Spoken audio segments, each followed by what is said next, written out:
berbakso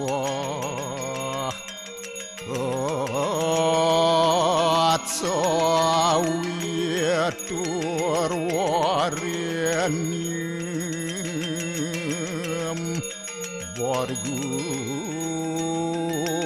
dewa sidiamahi diwayonah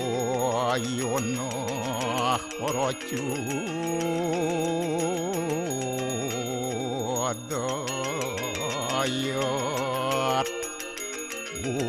narayanu yawidam sarum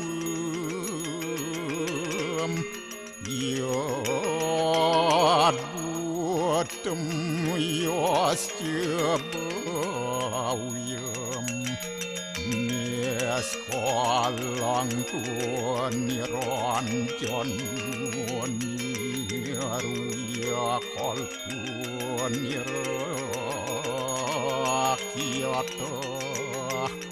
sududewiku narayanu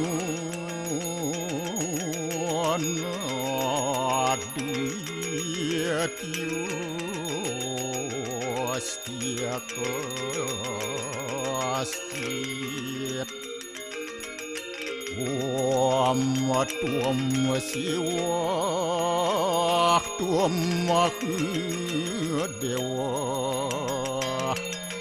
iya suara param suara warahma wisnu asya rudrasya warusah paryaki ratita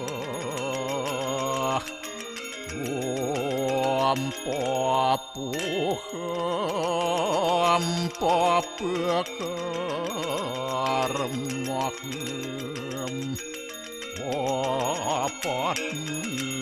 apa sambawa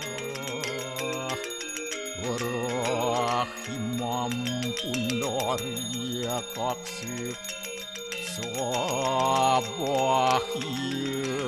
biantara suci om kesama sama dewa suara peran kita angkara mamuja suara papidya alaya suasadi siwa om kesantauya kaiku dosa kesantauya wajiku mamu santauya manasu dosa permadat kesamam om santi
Om Swastiastu.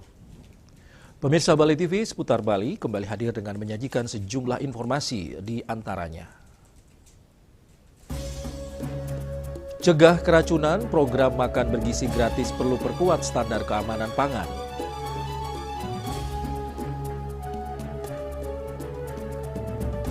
Polda Bali terus buru pengoplos gas LPG 3 kg. Jangan lewatkan juga informasi menarik lainnya yang sudah disiapkan tim redaksi kami. Bersama saya Pradana Adiputra, inilah Seputar Bali selengkapnya.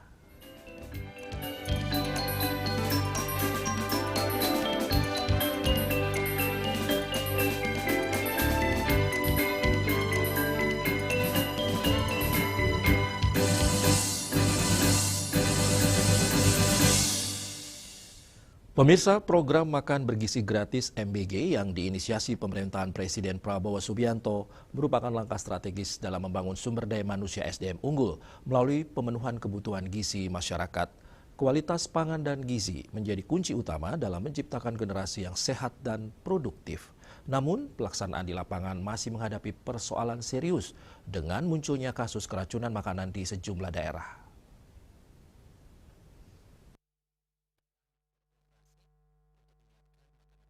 Masalah tersebut menegaskan pentingnya penerapan standar keamanan pangan food safety dalam pengolahan makanan. Menurut Certified Food Safety Instructor Daniel Paulus Ferdinand, setidaknya ada 4 faktor yang harus diperhatikan agar makanan aman dikonsumsi.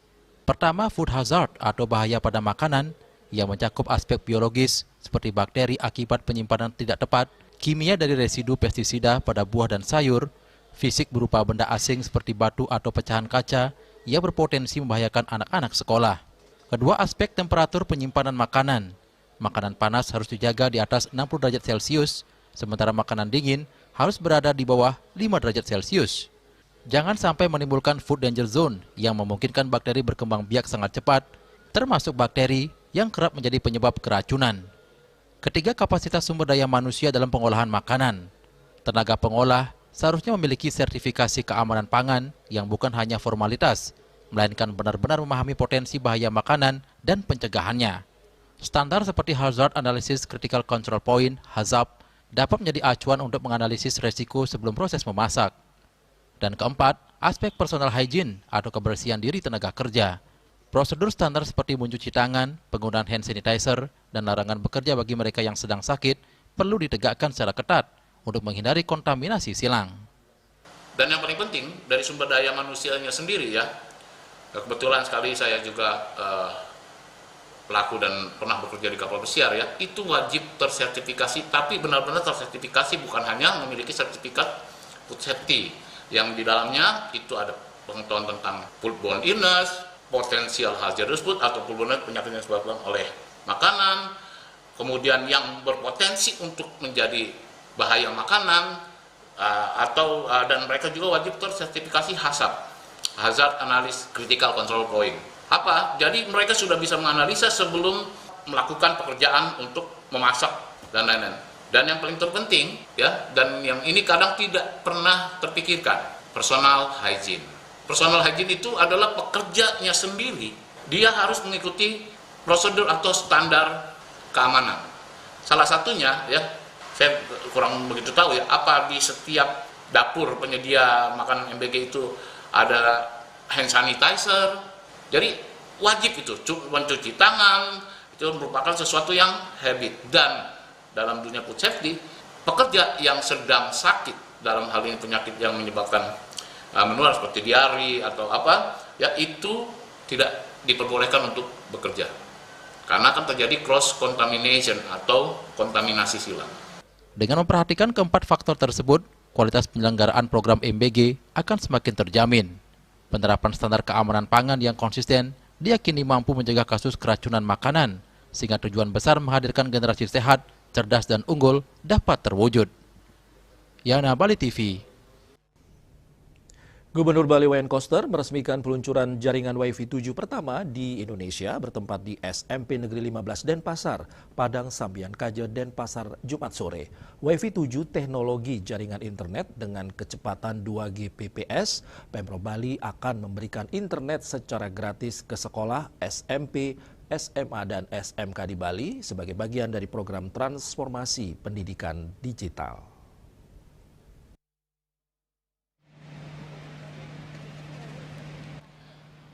Peluncuran Wi-Fi 7 di Bali merupakan yang pertama kali di antara daerah lainnya di Indonesia.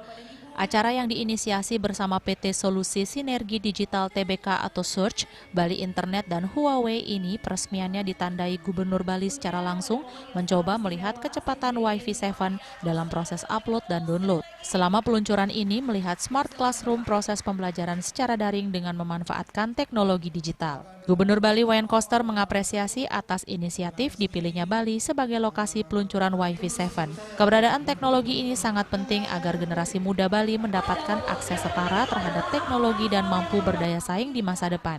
Gubernur akan mengimplementasi ke sektor pendidikan bantuan akses internet Wi-Fi 7 secara gratis ke sekolah SMP, SMA, dan SMK di Bali sebagai bagian dari program transformasi pendidikan digital akan memberikan kemudahan proses pembelajaran siswa, guru berbasis digital yang merata dari perkotaan hingga ke pedesaan. Bali yang wilayahnya relatif kecil akan dapat terhubung hingga ke pelosok desa, tidak ada lagi daerah yang disebut terpencil. Maka dengan sarana ini, itu guru yang bermutu dimanapun berada, dia akan bisa mengajar, menjangkau ke seluruh wilayah tanpa batas. Apalagi wilayah Bali ini adalah kecil jangkauannya, jadi sangat mudah karena kecepatannya luar biasa.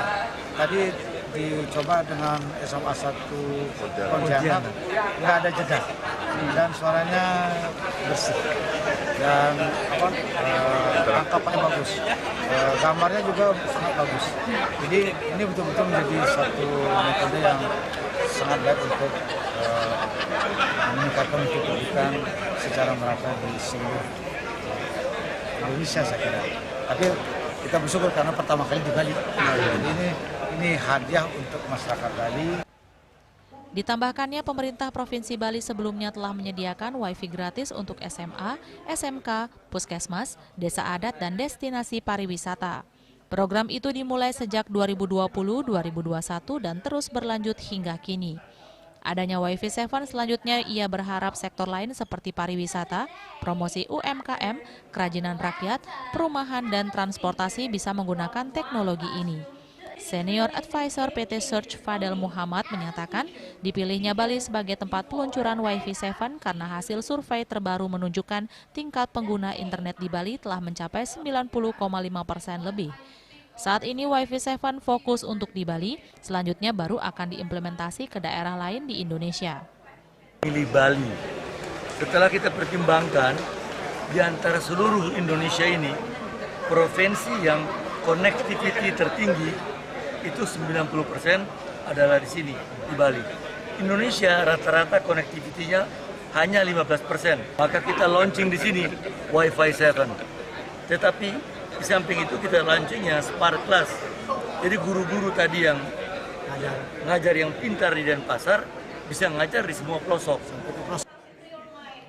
Peluncuran ini juga memperluas inisiatif program internet terjangkau dari Search yang bertujuan menghadirkan konektivitas cepat, andal, dan inklusif ke sekolah, komunitas, serta UMKM di seluruh Indonesia. Dengan mengintegrasikan Wi-Fi 7, Search bersama mitra memastikan transformasi digital bukan hanya untuk kota besar, melainkan juga merata ke berbagai wilayah. Pinata, Bali TV. Setelah lebih dari 1 dekade, perhelatan Jimba Fest kembali digelar dengan semarak di Jimbaran Hub, Kelurahan Jimbaran, Kuta Selatan pada Sabtu 4 Oktober 2025. Mengusung tema Rise of Jimbaran, festival ini hadir sebagai momentum untuk memperkuat ikatan komunitas berfokus pada seni, musik, kuliner, dan kearifan lokal. Ada juga Asai Village.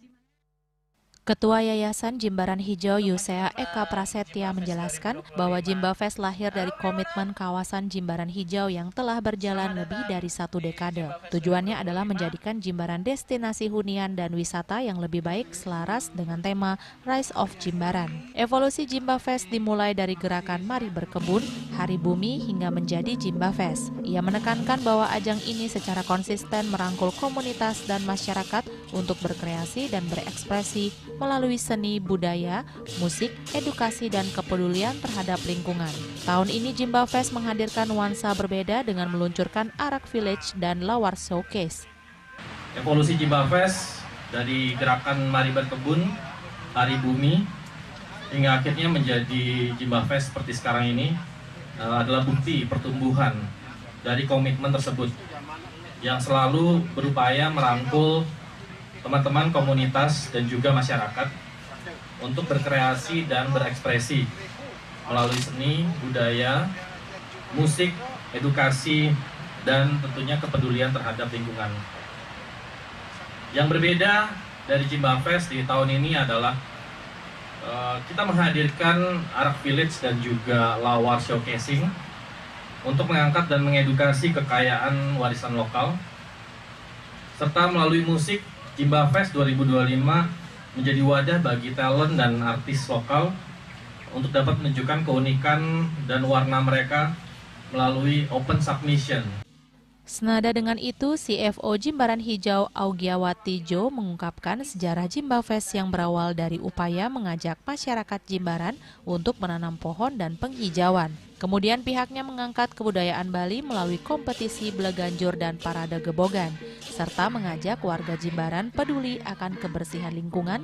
Lebih lanjut, ia menyebutkan bahwa kegiatan Jimbafest tahun ini tidak hanya fokus pada lingkungan, tetapi juga merambah ke teknologi pengolahan sampah menjadi lebih berguna. Setelah berjalan 12 tahun, kami mulai memasukkan elemen apa ya, selain mengajarkan yang hanya itu saja, tapi kita juga mengajarkan teknologi. Jadi kita mulai membawa seperti tadi, tahun ini kita membawa mobile vape lab. Jadi vape lab itu adalah gimana cara teknologi mengangkat waste atau sampah-sampah untuk menjadi sesuatu yang lebih berguna.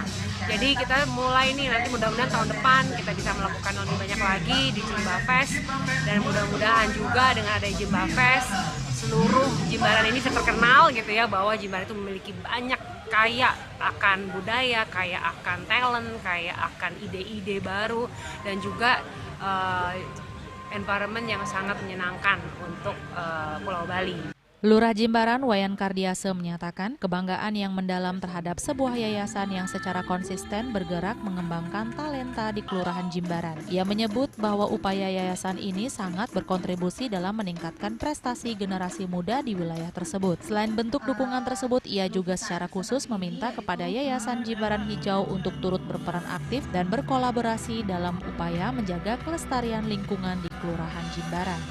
Sementara pembukaan Jimbafest ditandai dengan seremoni pemotongan pita yang dilakukan oleh CFO Jimbaran Hijau Augiawati Jo dan Ketua Yayasan Jimbaran Hijau Yusea Eka Prasetya. Bersama perwakilan dari Dinas Pariwisata Provinsi Bali, Camat Kuta Selatan, Kakorwil Disdikpora Kuta Selatan, dan Lurah Jimbaran. Dalam kesempatan tersebut, Jimbaran Hijau juga menunjukkan kepeduliannya dengan menyerahkan Corporate Social Responsibility atau CSR, bantuan masing-masing sebesar Rp5 juta diserahkan kepada Sekolah Luar Biasa Negeri 1 Badung, serta YKP dan Anika Linden Center. Indrawan, Bali TV.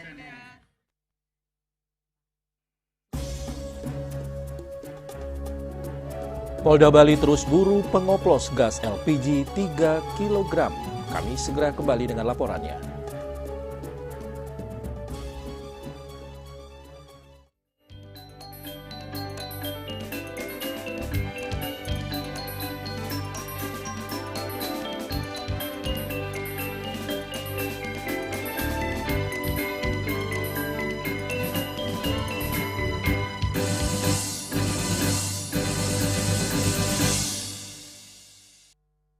Lambung apa umpan terobosan yang terbaik? Rido! Do! Seger-seger, luwak white coffee. Luwak white coffee with sugar dulu. Wah, Luwak White Coffee Less Sugar dibuat dengan susu rendah lemak, rendah gula, rendah kalori. Menangkan 5 tiket nonton langsung Piala Dunia. Kirim 5 bungkus kopi luwak apa saja. Foto dan upload ke sosial media tag Kopi Luwak Official. Buruan kirim, pemenang akan segera dipilih. Luwak White Coffee, rendah gula, nyaman diminum. Cat Color dengan daya sebar yang luas, cepat kering, dilengkapi 39 pilihan warna. Kualitas dijamin terbaik. Cat Color, harga ekonomis.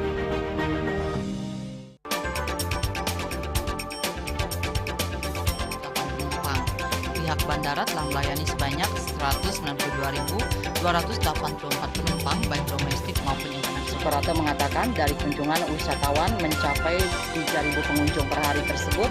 Ini mengacu pada perdagangan harga gabah yang juga semakin mahal saat ini. Kondisi itu pun membuatnya tidak maksimal memenuhi permintaan pasokan beras ke pelanggan dan loyalitas anggota Linmas. Hadir dalam kegiatan pelatihan dan pembekalan tersebut,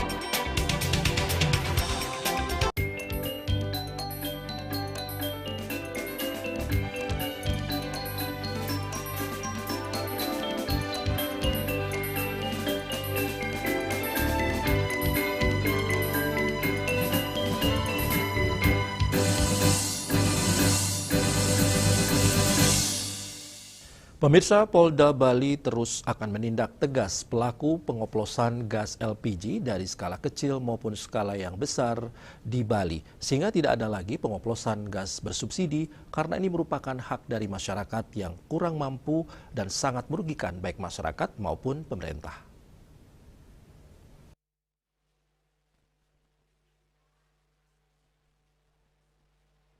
Kabid Humas Polda Bali Kombes Pol Arya Sandi mengungkapkan pihaknya tidak akan pandang bulu menindak tegas pelaku pengoplosan gas LPG 3 kg dari skala kecil maupun skala yang besar di Bali karena merugikan masyarakat maupun pemerintah. Seluruh masyarakat Bali pun dihimbau jika menemukan atau mencurigai adanya aktivitas pengoplosan gas agar dilaporkan kepada pihak kepolisian terdekat. Seperti yang dilakukan tim di Reskrimsus Polda Bali menggerebek sebuah gudang pengoplosan LPG di wilayah Desa Subagan, Karangasem. Seorang perempuan yang merupakan pemilik gudang berinisial BE 48 tahun diamankan. Selain itu, petugas menyita 261 tabung LPG serta mobil pick-up. Hasil pemeriksaan pelaku beraksi sejak Mei 2025 dan mendapat keuntungan 50 juta rupiah hingga 100 juta rupiah per bulan. Di Reskrimsus Polda Bali, Kombes Pol Teguh Widodo menjelaskan bahwa terungkapnya kasus ini berawal adanya informasi dari masyarakat terkait kelangkaan LPG 3 kg di Bali. Dalam penyelidikan di wilayah Karangasem dan ditemukan aktivitas mencurigakan di sebuah lahan kosong di wilayah Desa Subagan yang dijadikan tempat pengoplosan LPG 3 kg bersubsidi yang isinya dipindahkan ke tabung 12 kg dan 50 kg. Modusnya pelaku menyuruh karyawannya BA mengambil tabung LPG 3 kg bersubsidi sebanyak 70 tabung dari pangkalan seorang berinisial DU yang tinggal di daerah Bungaya, Bebandem, Karangasem untuk dibawa ke TKP. Tersangka BE membeli tabung LPG 3 kg tersebut dengan harga Rp20.000 per tabung. Setelah tabung tersebut tiba di TKP, pelaku menyuruh WK melakukan pengoplosan. Setelah itu, pelaku menjual hasil oplosan gas ukuran 12 kg ke warung yang ada di seputaran wilayah Karangasem dengan harga Rp180.000 per tabung. Pelaku dapat keuntungan Rp80.000 per tabung, sementara tabung LPG 50 kg dijual ke villa wilayah Amet, Abang, Karangasem dengan harga Rp700.000 per tabung. Per tabung pelaku dapat keuntungan Rp200.000. Menangkap ataupun mengamankan satu orang pelaku dengan inisial BE yang sekarang masih dalam proses penyidikan oleh Direktorat Reserse Kriminal Khusus Polda Bali. Saat ini kita masih melakukan pengembangan total barang bukti dan pelaku. Saat ini kita sudah amankan di Direktorat Reserse Kriminal Khusus Polda Bali. Pelaku dijerat pasal 55 Undang-Undang Republik Indonesia Nomor 22 Tahun 2001 tentang minyak dan gas bumi sebagaimana telah diubah dalam pasal 40 angka 9 Undang-Undang Nomor 6 Tahun 2023 tentang penetapan peraturan pemerintah pengganti Undang-Undang Nomor 2 Tahun 2022 tentang Cipta Kerja menjadi undang-undang. Ancaman hukumannya paling lama 6 tahun penjara dan denda paling tinggi Rp60 miliar. Rai Swantara, Bali TV. Suasana penuh keakraban dan kegembiraan mewarnai acara reuni SMK Penerbangan Cakra Nusantara yang digelar di Warung Tekor, Kesiman, Denpasar Sabtu pagi. Kegiatan bertajuk Dasawarsa SMK Cakra Silaturahmi Sinergi Bersama mempertemukan para alumni dari angkatan pertama hingga angkatan ke-8.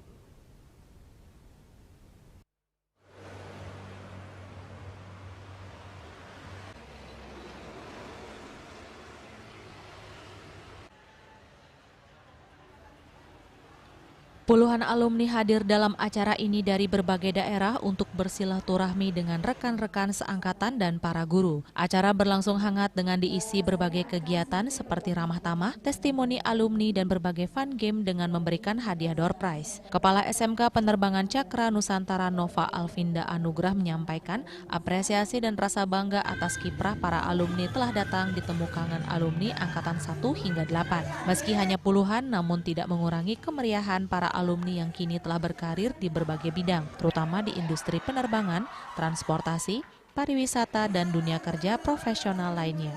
Pihaknya merasa sangat bangga karena seluruh lulusan Cakra Nusantara telah terserap di dunia kerja. Ini bukti nyata bahwa pendidikan di SMK Penerbangan Cakra Nusantara telah dibekali keahlian, telah memenuhi sertifikasi profesi sehingga para lulusan siap pakai.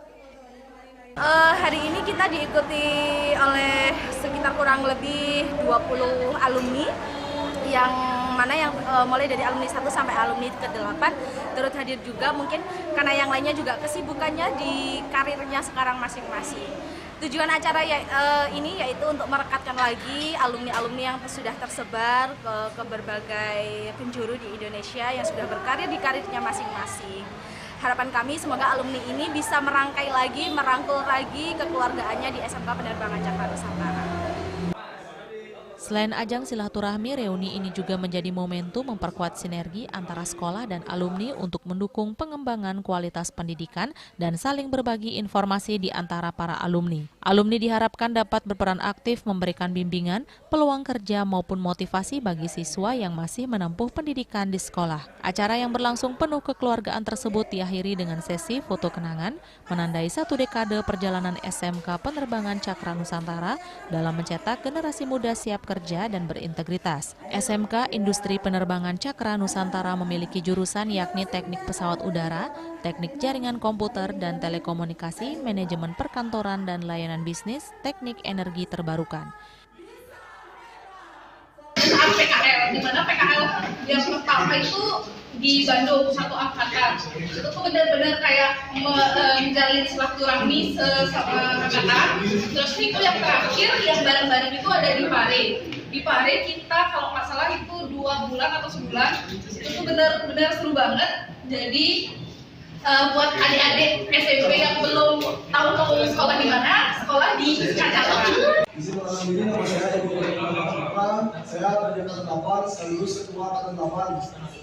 Saya pengalaman berkesan bagi saya tuh waktu saya magang di Madiun, karena pada saat itu saya mendapatkan lulusan terbaik di jurusan magang di sana, dan sedikit pesan-pesan dari saya kepada SMP ketika masih bingung mau sekolah mana, kebetulan di SMK Cakra Penerbangan Nusantara Bali, karena di sini alumninya semua dari Winata, Bali TV.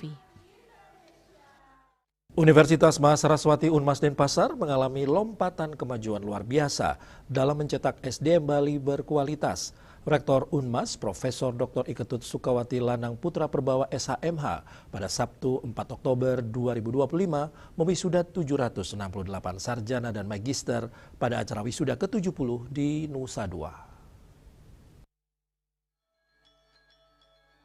Dari jumlah itu sebanyak 620 program sarjana, 67 magister, dan 81 program diploma 3. Yang membanggakan 92% lulusan dengan tepat waktu. Capaian ini simetris dengan berbagai keunggulan yang dimiliki Unmas Denpasar, yakni masuk klaster utama bersama dengan PTN dan PTS yang berkualitas di Indonesia. Terbaik dalam hasil pemeringkatan Sinta menempati ranking 81 dari 5.750 PTN dan PTS di seluruh Indonesia, juga sukses menciptakan supporting system yang luar biasa dalam mendukung akselerasi kenaikan jabatan akademik dosen. Hal ini terbukti dari capaian LL Dikti Award yang menempatkan Unmas Denpasar sebagai peraih penghargaan tertinggi di bidang jabatan akademik dan kampus terbanyak yang prodinya meraih akreditasi unggul alias A.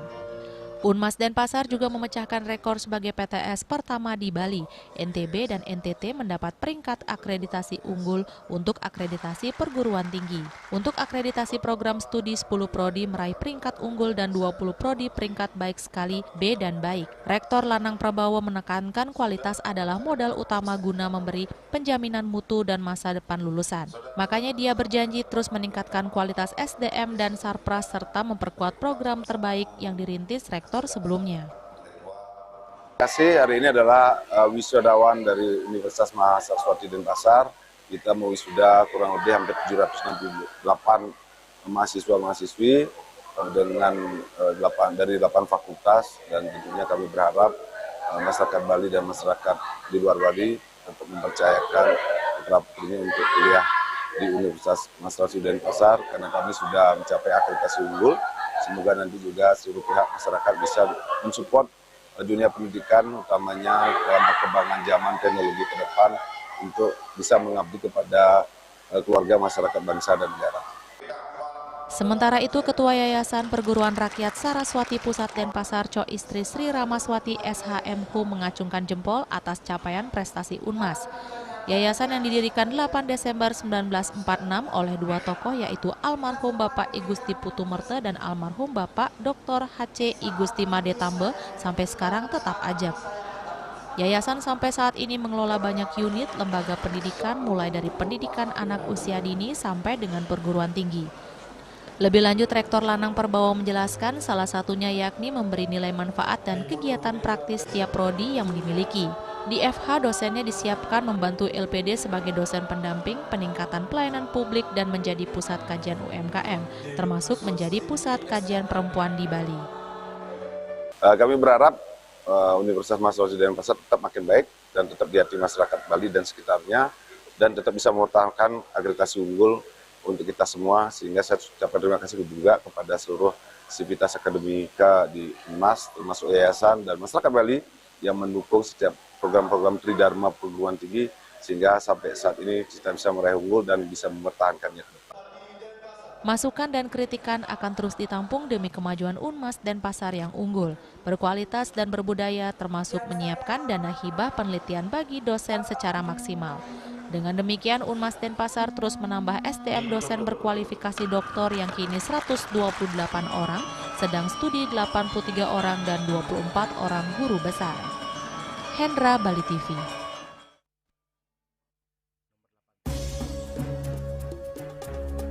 Kami akan segera kembali dengan informasi. Kemen PPPA dorong implementasi Perpres nomor 87 tahun 2025 tentang peta jalan pelindungan anak di ranah daring.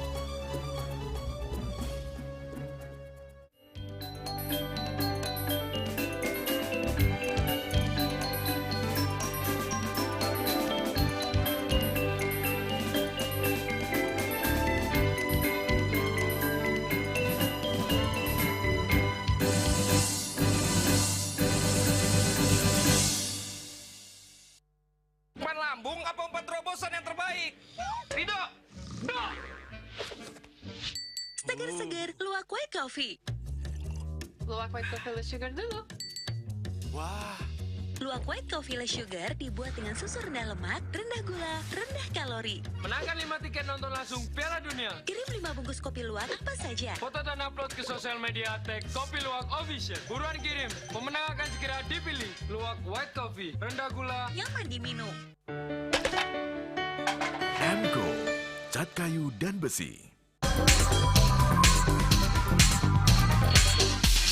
This indicates that Bali has recovered after the COVID-19 pandemic and has become the main destination for world tourists. However, Balinese menu choices are also getting richer, such as samsam guling to kuah balung and hawar babi.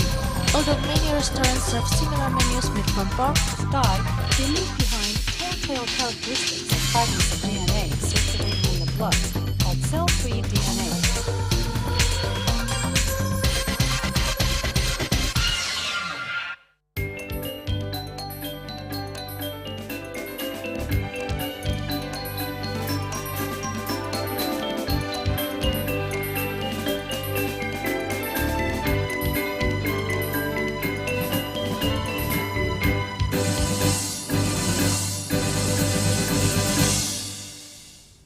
Pemirsa, Kementerian Pemberdayaan Perempuan dan Pelindungan Anak mendorong urgensi implementasi Peraturan Presiden Nomor 87 Tahun 2025 tentang peta jalan pelindungan anak di ranah daring tahun 2025 hingga 2029. Kemen PPPA menegaskan regulasi ini sangat penting untuk melindungi anak dari berbagai ancaman dunia digital yang semakin meningkat di Indonesia.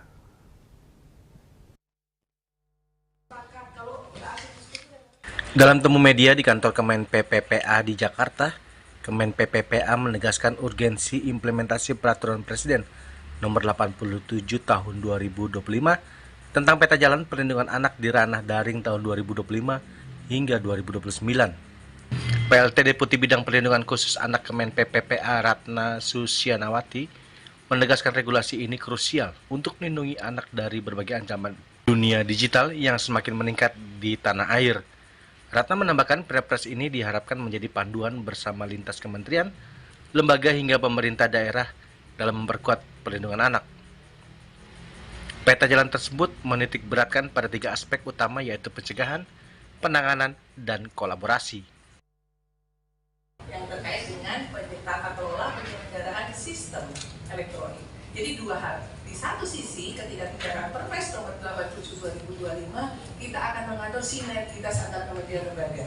Siapa berbuat apa? Ini yang terkait dengan peta jalan. Makanya punya sebagai peta jalan. Karena ketika peta jalan itu arah menuju ya paling tidak 5 tahun ke depan ya dan tahun-tahun selanjutnya. Nah di satu sisi kita juga ingin memperbaiki dari sisi tata kelola penyelenggara sistem elektroniknya.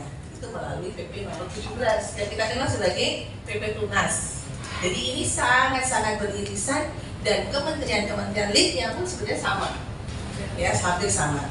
Nah ini yang menjadi muatan strategis menurut kita semua. Kita patut berbangga hati 2 minggu pasca penerbitan Perpres ini semuanya kemudian sudah mulai bergerak karena isu perlindungan anak di ranah digital atau ranah daring ini sudah menjadi tadi dikhawatirkan yang sudah banyak kasus-kasus yang kemudian muncul di masyarakat karena pengaruh dari penggunaan. Ratna kembali menegaskan implementasi ini harus menjangkau hingga ke tingkat daerah. Dengan demikian anak di ranah daring tidak hanya berlaku secara nasional, tetapi juga dirasakan langsung di daerah-daerah yang memiliki kondisi dan kerentanan berbeda. Dari Jakarta, Julius Wahdi dan Ketut Sumadiasa melaporkan. DPR RI mengesahkan rancangan undang-undang tentang perubahan keempat atas Undang-Undang Nomor 19 Tahun 2003 tentang Badan Usaha Milik Negara atau BUMN. Keputusan tersebut diambil dalam rapat paripurna ke-6 masa persidangan pertama tahun sidang 2025-2028 pada Kamis 2 Oktober. Dengan disahkannya RUU BUMN menjadi undang-undang, maka Kementerian BUMN resmi menjadi badan pengaturan Badan Usaha Milik Negara BPBUMN.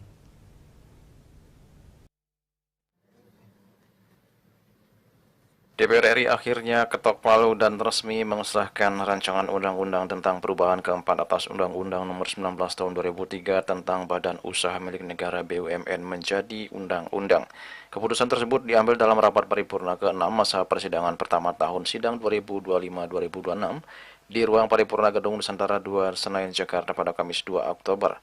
Sidang paripurna yang dipimpin Wakil Ketua DPR RI Supmi Dasko Ahmad diawali dengan pembacaan laporan hasil rapat tingkat pertama yang disampaikan oleh Ketua Komisi 6 DPR Anggi R. Marini.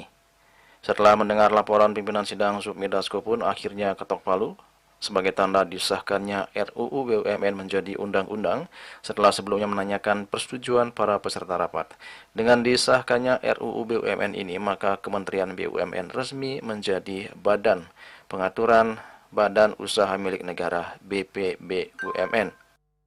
Tibalah saatnya kami meminta persetujuan fraksi-fraksi terhadap rancangan undang-undang tentang perubahan keempat atas Undang-Undang Nomor 19 Tahun 2003 tentang Badan Usaha Milik Negara. Apakah dapat disetujui untuk disahkan menjadi undang-undang? Terima kasih. Sebelumnya, Ketua Komisi 6 DPR RI Anggia R. Marini menjelaskan BUMN adalah perpanjangan tangan pemerintah dan diminta melaksanakan fungsi-fungsi vital negara untuk mengelola potensi serta sumber daya yang dimiliki dan diperlukan bagi kemakmuran rakyat. Anggi juga menyebut ada 12 poin perubahan dalam Undang-Undang BUMN yang baru disahkan DPR, yakni perubahan status kementerian hingga larangan rangkap jabatan. Dapat kami sampaikan beberapa poin pengaturan di dalam rancangan undang-undang perubahan keempat Undang-Undang BUMN sebagai berikut. Pertama, pengaturan terkait lembaga yang menyelenggarakan tugas pemerintahan di bidang BUMN dengan nomenklatur Badan Pengaturan BUMN yang selanjutnya disebut BPBUMN. Yang kedua, penegasan kepemilikan saham seri A diwarnai 1% oleh negara pada Badan BPBUMN. 3. Penataan komposisi saham pada perusahaan induk holding investasi dan perusahaan induk operasional pada Badan Pengelola Investasi dan Antara. Keempat, pengaturan terkait larangan rangkap jabatan untuk menteri dan wakil menteri pada direksi, komisaris, dan Dewan Pengawas BUMN sebagai tindak. Juli Suwarti dan Ketua Sumadiasu melaporkan.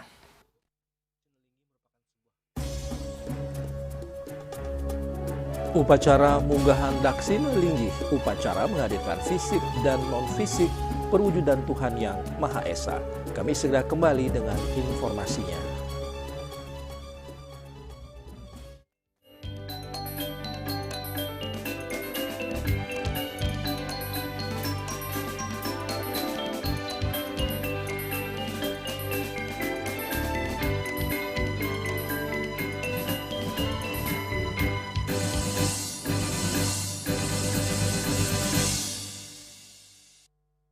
Lambung apa umpan terobosan yang terbaik?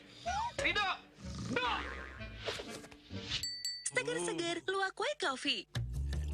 Luwak white coffee less sugar dulu. Wah. Luwak white coffee less sugar dibuat dengan susu rendah lemak, rendah gula, rendah kalori. Menangkan 5 tiket nonton langsung Piala Dunia. Kirim 5 bungkus kopi luwak apa saja. Foto dan upload ke sosial media tag Kopi Luwak Official. Buruan kirim, pemenang akan segera dipilih. Luwak white coffee, rendah gula, nyaman diminum. Kemarjang disampun agak alit nek kulit.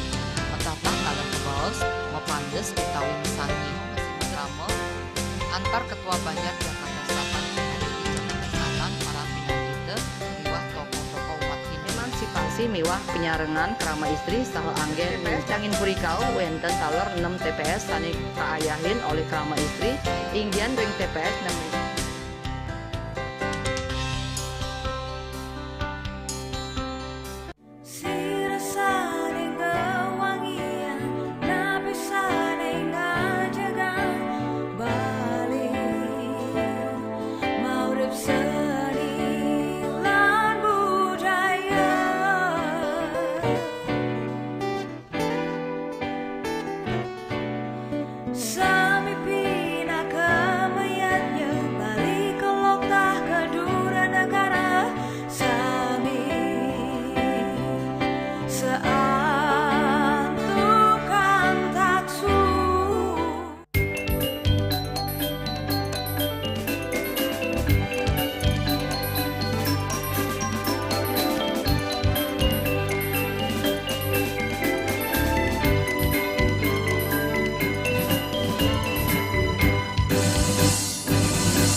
Pemirsa, dalam rangka menyambut Puja Wali yang ke-51, Pura Penataran Agung Kertabumi, Taman Mini Indonesia Indah, puluhan umat Hindu Banjar Hita Karma Pondok Gede menggelar upacara sakral munggahan Daksina Linggih yang dipuput oleh pinandita setempat. Upacara munggahan Daksina Linggih bertujuan menghadirkan manifestasi Tuhan Yang Maha Esa agar Puja Wali berjalan lancar dan baik.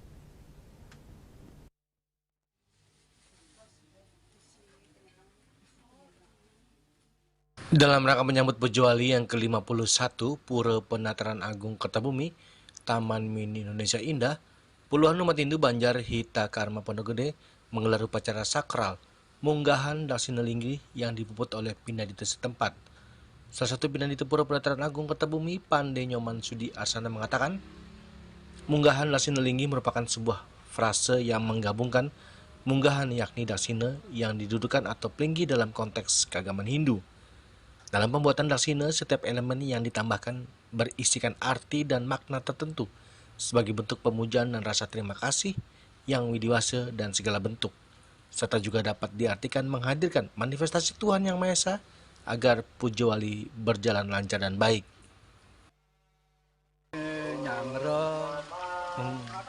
Piodalan, Pura Penataran Agung Kertabumi sama Indonesia yang mana akan jatuh pada tanggal 6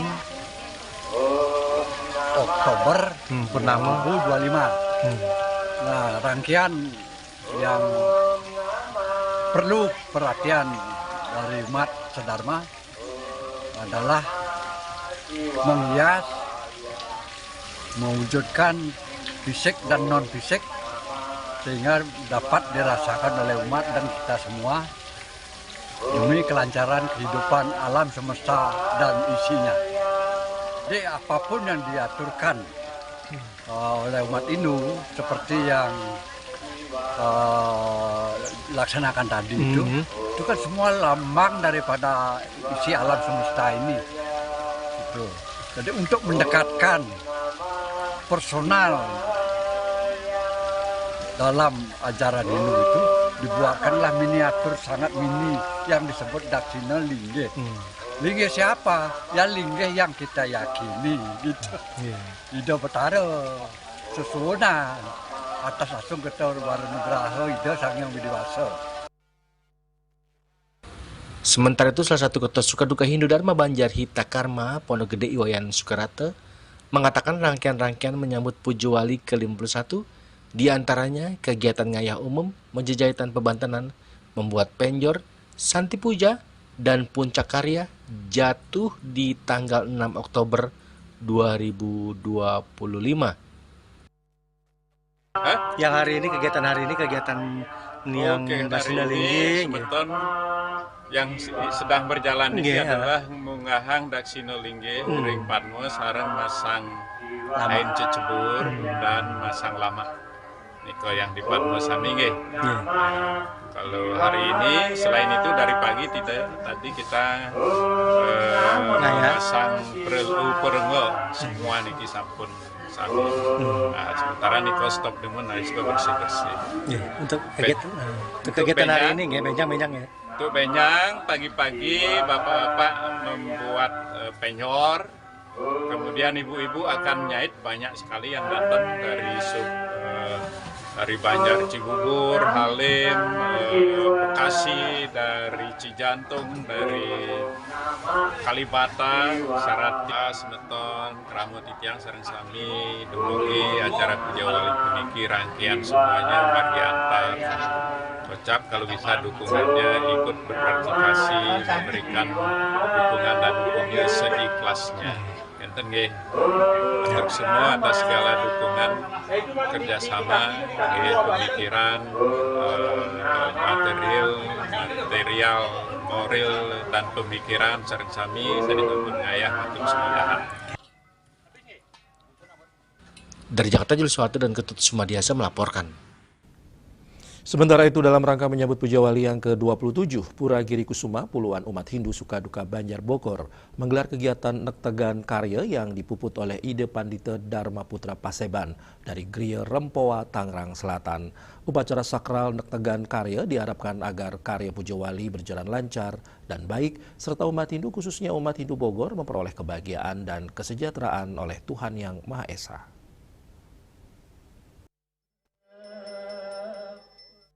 Dalam rangka menyambut puja wali yang ke-27 Pura Giri Kusuma, puluhan umat Hindu Sukaduka Banjar Bogor menggelar kegiatan Nektegan Karya yang dipuput oleh Ide Pandita Dharma Putra Paseban dari Griya Rempoa, Tangerang Selatan.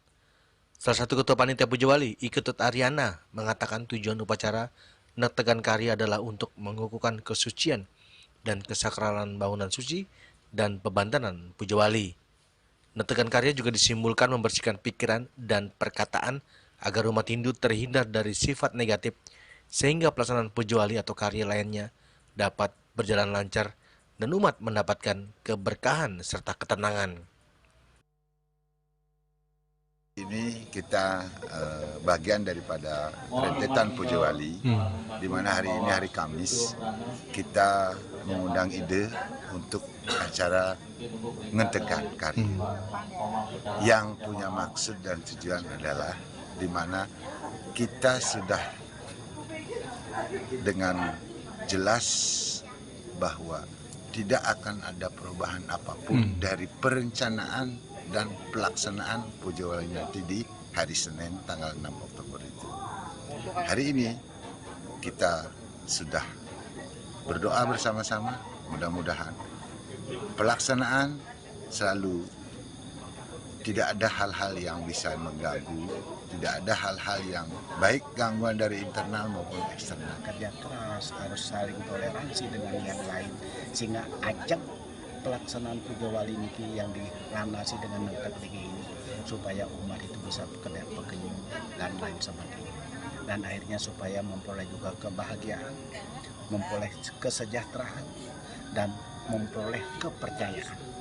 Nah, kepercayaan ini adalah dipegang oleh ketua panitia sebagai dasar paruman daripada seluruh anggota Banjar, merupakan rapat satu kesatuan menjadi suatu kesepakatan baik dalam tingkatan upacara, baik dalam tingkat pelaksanaan program dan lain sebagainya, sehingga dikunci dengan yang disebut dengan padurasa. Yang padurasa adalah Sri Aji Rudra Kala. Inilah yang harus kita pegang, sehingga semua pelaksanaan Puja Wali ini diharapkan semua itu adalah membawa dampak membahagiakan umat, mensejahterakan umat, dan mempunyai toleransi. Seperti diketahui bahwa Puja Wali yang ke-27 Pura Giri Kusuma Bogor jatuh di purnama tanggal 6 Oktober 2025. Dari Bogor, Jawa Barat, Juli Suwata dan Ketut Sumadiasa melaporkan.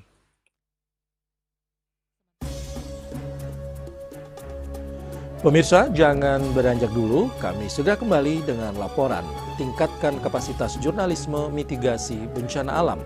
Wartawan di Bali ikuti pelatihan.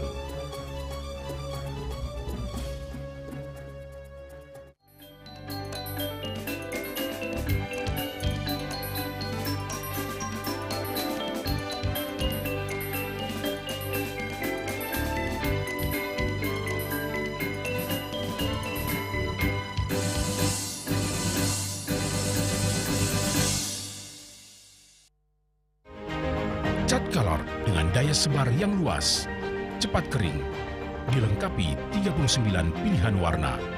Kualitas dijamin terbaik. Cat Color harga ekonomis.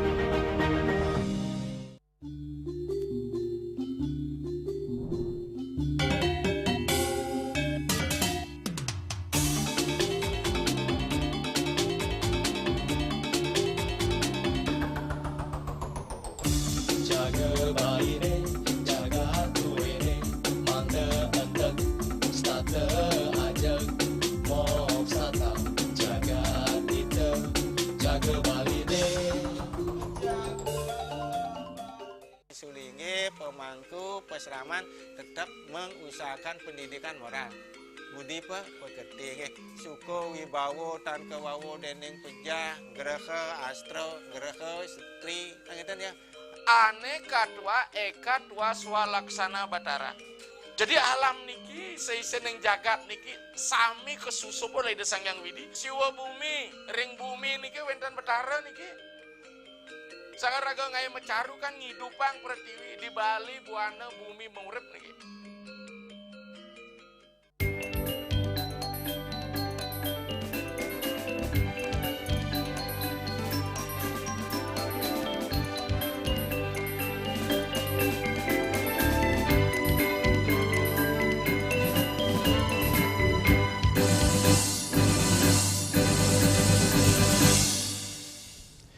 Puluhan wartawan dari berbagai media massa di Bali Sabtu pagi mengikuti pelatihan dengan tema peningkatan kapasitas jurnalis peliputan bencana alam. Pelatihan tersebut bertujuan meningkatkan pemahaman wartawan terkait jenis bencana di Bali berikut dampaknya. Dan yang terpenting, mengasah keterampilan peliputan agar jurnalis mampu mengumpulkan data, melakukan wawancara, menulis berita, hingga memproduksi konten multimedia dengan akurat.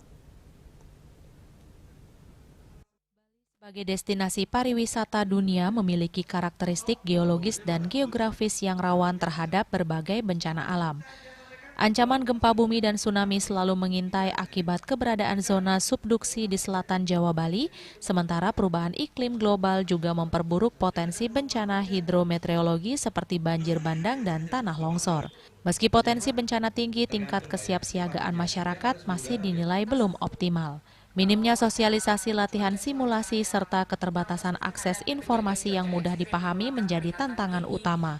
Dalam konteks inilah media massa dinilai memegang peran vital untuk menyebarkan informasi yang akurat, edukatif, dan mendorong partisipasi publik dalam pengurangan resiko bencana. Ketua Panitia Pelatihan, M. Ridwan menjelaskan bahwa pelatihan ini dirancang untuk membekali jurnalis dengan kemampuan yang relevan dalam meliput bencana. Menurutnya tujuan utama pelatihan ini adalah meningkatkan pemahaman wartawan terkait jenis bencana di Bali seperti gempa bumi, tsunami, banjir, dan tanah longsor serta dampaknya. Mengasah keterampilan peliputan agar jurnalis mampu mengumpulkan data, melakukan wawancara, menulis berita, hingga memproduksi konten multimedia dengan akurat. Mengenalkan etika peliputan bencana seperti menghindari sensasionalisme, menjaga privasi korban, serta menyebarkan informasi yang menenangkan publik. Membangun jaringan komunikasi antara jurnalis dengan pemangku kepentingan kebencanaan seperti BMKG, BPBD, Basarnas, akademisi, hingga NGO. Saat kita dalam kondisi Balai Besar Meteorologi, Klimatologi, dan Geofisika BMKG Wilayah 3 juga menegaskan pentingnya peran jurnalis dalam menyampaikan informasi kebencanaan. Jurnalis merupakan ujung pena sebagai pencerah informasi yang benar tentang potensi bencana, khususnya di Bali sebagai destinasi wisata dunia. Jurnalis harus dibekali pengetahuan yang mumpuni agar pesan mitigasi dan penanggulangan bencana tidak bias saat sampai ke masyarakat. Pelatihan ini menghadirkan sejumlah narasumber berkompeten, di antaranya Kadis Lingkungan Hidup Provinsi Bali sekaligus mantan Kalaksa BPBD Bali Made Rentin. BMKG Wilayah 3 Denpasar, Meteorologi Early Warning System and Meteorologi Publik Kadek Setiawati, Stasiun Klimatologi Bali Perakiraan Musim Bali Made Dwi Wiratmaja SSIMP, Stasiun Meteorologi Ngurah Rai Bali Meteorologi Penerbangan Putu Eka Tulistiawan, serta Stasiun Geofisika Denpasar, Potensi Gempa Bumi dan Tsunami serta Mitigasinya Nilo Desi Purnami STR. Pelatihan ini diharapkan mampu memperkuat peran jurnalis sebagai garda terdepan dalam menyebarkan informasi yang akurat, solutif, dan edukatif demi meningkatkan kesiapsiagaan masyarakat Bali menghadapi bencana. Ari Wiratmaja, Bali TV. Bagi warga negara asing asal Italia maupun warga lokal, siapa yang tidak mengenal makanan bernama pasta dengan berbagai ciri khas rasa dari negara asalnya menjadi hal yang sudah biasa dirasakan. Namun demikian, pasta dengan rasa Nusantara, rasa bumbu rendang dan bumbu bakso genep Bali menjadi keunikan tersendiri untuk dinikmati. Bagaimana rasanya? Berikut liputannya.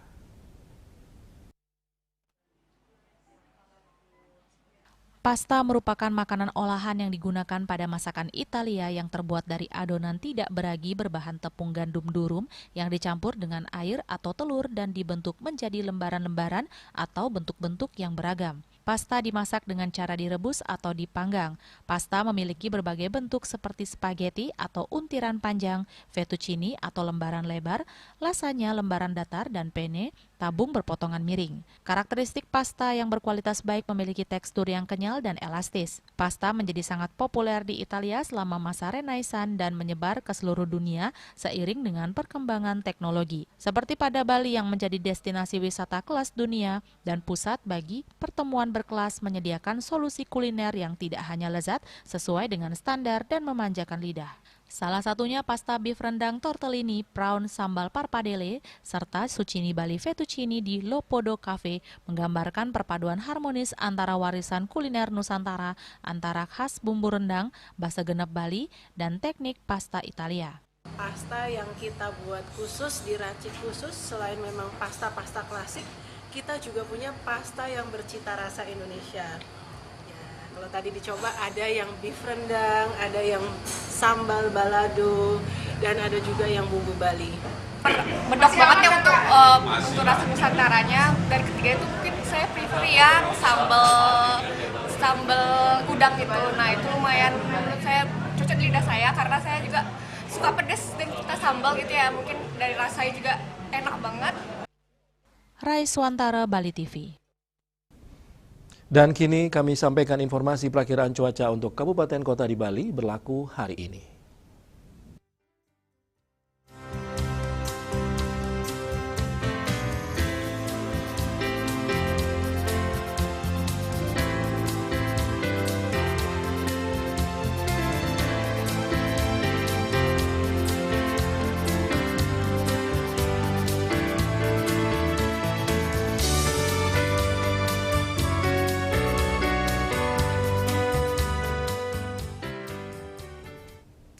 Seputar Bali bersama Minyak Apun Ganapati, Usada Bali, Keluarga Sehat. Pemirsa, update terus informasi Anda dengan subscribe dan like YouTube channel Bali TV @newsbalitv. Mewakili redaksi yang bertugas, saya Pradana Adiputra pamit undur. Terima kasih atas perhatian Anda dan sampai jumpa. Om Santi, Santi, Santi, Om.